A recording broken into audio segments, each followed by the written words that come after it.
Okay, my name is Mak. Everybody calls me Mak. Some of them calls me Uncle Mak, so I'm getting on with age.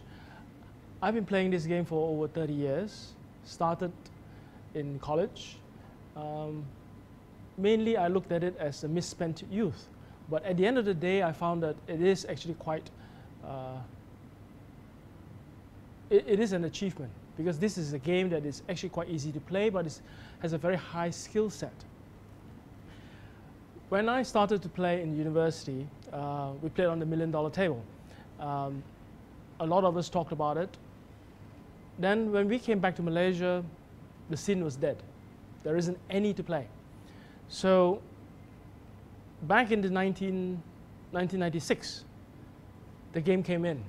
So to us, it was a newfound reliving our youth for a lot of us. So we decided to play, and I met a lot of people. I developed a motto to all of the boys here, is that if you play foosball, you're my friend. So that's how we started. We founded this little association of ours. Today, we are very proud to say that we have about over 1,000 players. Actively, probably in the hundreds. We're very lucky that we have got good young players taking over. I've moved on, meaning that I now stay on the back, giving advice to the young players. Fortunate for us, the model of building the game is to educate the people in the college, let them play, keep those youth playing. It is a sport, it is a healthy sport, which we want to see. We're trying to take this sleaze part out of it, because in the past, it's always played in dark areas, dark, dim, dingy place where you play, well, a lot of drugs happening. Today, it is actually a clean game. We're very lucky that today that the Ministry of Youth and Sports actually recognizes the game. So it is actually a feather in the cap to people like Cyrus and the team of boys. And I'm very proud to say that it has evolved. Back in the late 1990s, Tornado was the hit table, Lowen, and we have a few other tables that never quite caught on, Bonzini and the others. We were very lucky that we had major sponsors. Unfortunately, those sponsors are now politically incorrect now. The cigarette boys, they came in with lots of money. Okay? Today, we ban smoking. So can you imagine, suddenly funds just went out the window. We're also very lucky in the sense that the boys who picked up the game developed a very nice high-level skill sets. People from the team, from Cyrus' team, actually developed all the skill sets with the boys. They are willing to teach, hence the reason why people got interested, which is very important to the game. Okay? A lot of the boys here, I mean, people like yourself, I could name 20, 30 people, even though that we so-called retired from the game, but we still come back. We love the game that much, so I think that today I'm here as the honorary chairman. I'm very lucky to see the game develop to what it is today. Fireball. My first encounter with Fireball was 2 years ago. I had the opportunity to go to China. I played there. I met a lot of good friends. Mike is here. Fred, who is also an instrument. Unfortunately, he's having a good holiday in Africa today. We came back. I called Cyrus up and told Cyrus about it, and Cyrus picked up the ball and ran with it. Here it is today. We are having our first. Okay, we are very fortunate that this year we have our first FCM Classics Asia Open. We have over 10 countries visiting us, and we hope to develop this further next year.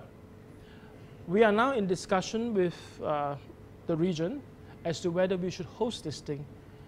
Of course, we have to look at different avenues to sponsor, and in the hope that we will bring in the Ministry of, the Tourism Ministry. They have indicated to us that they are actually willing to play a role to bring in all the foreigners visiting us. the Ministry of Youth and Sports have also expressed that they will want to see this thing grow bigger, especially working with the youth part. One of the things in Malaysia is that we are a huge melting pot of different race. It is an educational process to tell everybody that despite whatever race you come from, we are actually one. We are actually one Malaysian. So this is actually a very good forum for all of us to be together, play against each other, become friends, irrespective of our background. I hope that this game will go further, will develop further, and we will actually make a mark in the Malaysian culture.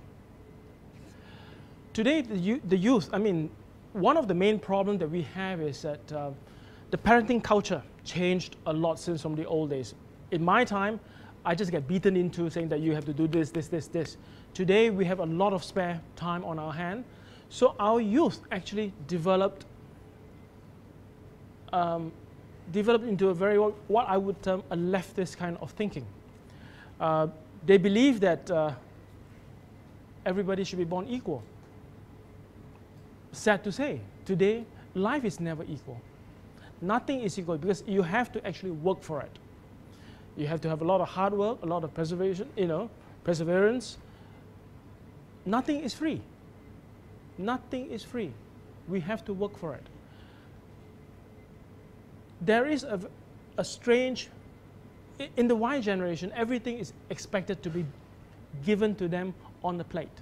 If it's not on the plate, they will walk away. It is very unfortunate. This is the Y and the millennial generation. We, in our little society here in Foosball, we are telling each other, look, Foosball, you have to work on it. Skills you have to develop. You know, Tony doesn't become world #1 just sleeping. He has got to wake up, play on it. I think he spends hours and hours and hours training. Nothing comes free. Mike doesn't develop his game overnight just by waking up, God, I have a great snake shot. There's no such thing. So this is a game that we actually tell people that it actually develops character.